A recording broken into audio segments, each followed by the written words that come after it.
So you're launching a whole new accessible to the public salon with Salon des Artistes art song series. That's correct. What is the origin of the idea and what can an audience member anticipate when they're attending? It started by Paul Dykstra. Okay. He is a fabulous classical pianist, and also a very talented composer and arranger. And I met him years ago.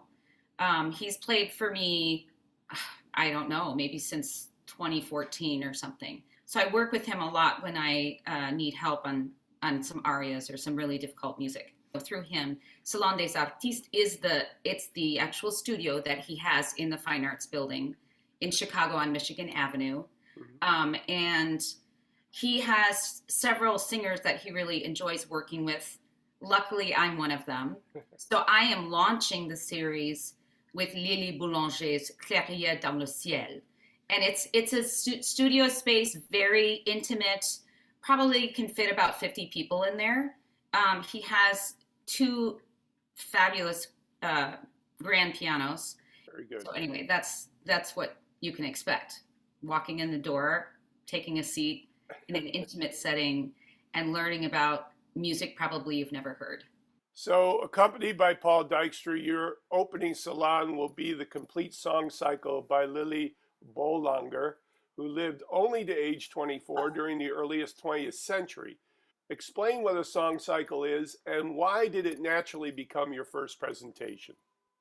Okay, so a song cycle, but actually it goes way back. I don't really know the exact year, but usually to Germans, they talk about it as Lieder. I don't know if you've heard that before. Lieder were German songs that usually there was a uniting theme and they're put together in a song cycle. So usually there's some sort of progression of action in this song cycle. There can be French song cycles, German song cycles, Russian song cycles, Italian.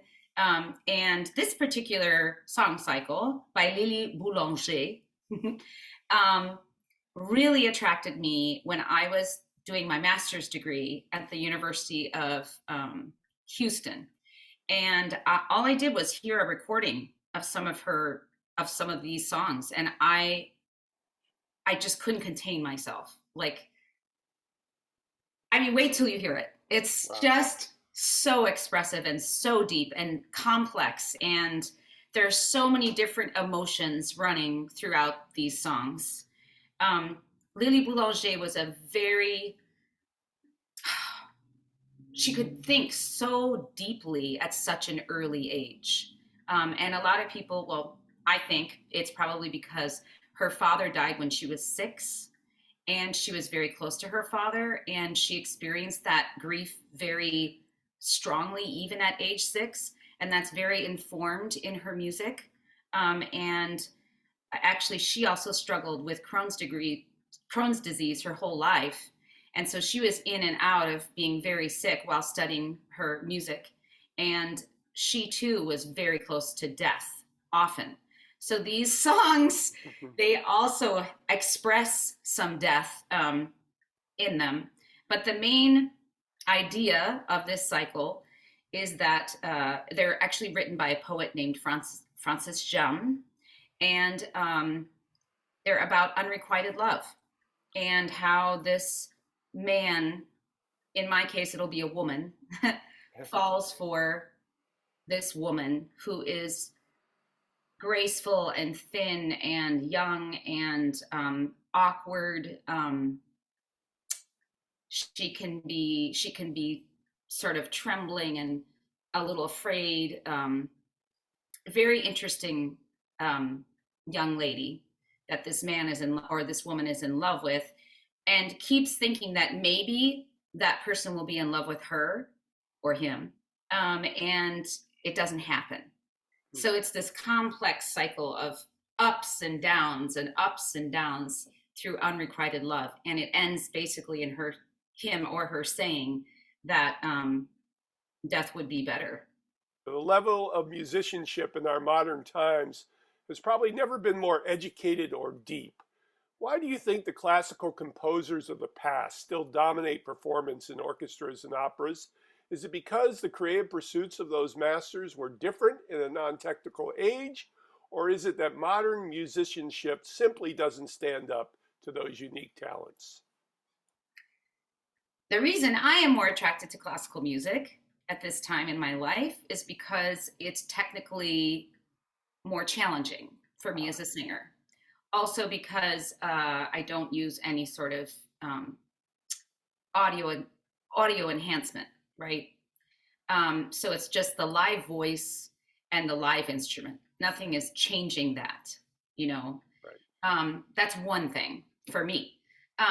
The other thing is I don't feel like music is worse now. I just feel like I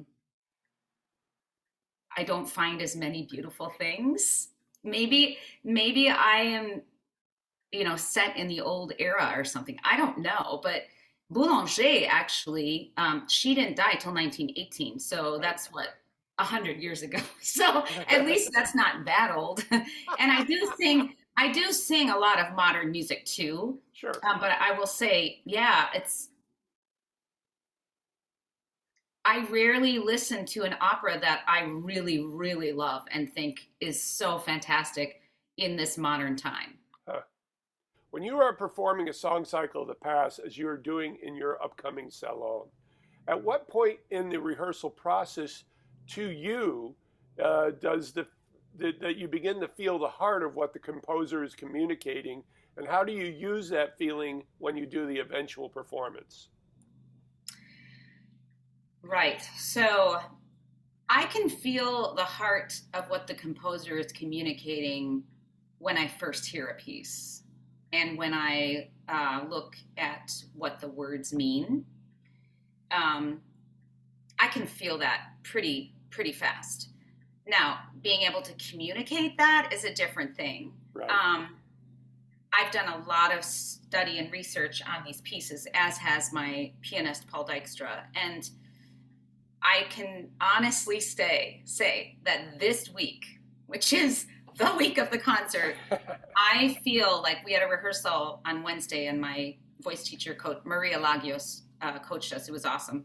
And I really feel like, okay, I'm really more connected than ever to these pieces. And I understand some things that I didn't understand before, but that keeps happening. So every time I sing it, every time I read the lyrics, I learn something completely different. And I realized that I was interpreting it, maybe it was wrong the way I was interpreting it. And now I feel like the way I'm interpreting it is right, but that could change again, you know? Right. What would you plug for your salon that will be transformative to the audience? And what will be the hope for future of this salon? This salon is a chance for people to gather of any educational experience whatsoever and learn something new with regards to the style, and meet the artists. I mean, it's such an intimate setting, and the way I'm sharing this music, and Paul and I are sharing this music together with you, the audience, it's genuine and vulnerable. And I think that any audience member will feel something and identify themselves with this person who is singing about this unrequited love. I really think from the way we're doing this, you will learn. Instead of just hearing one of these songs, it might be a little like, yeah, okay, that was intense. What did that mean? This, you will be very informed. So it's very exciting. That's great. This is Patrick McDonald for HollywoodChicago.com. Copyright 2022.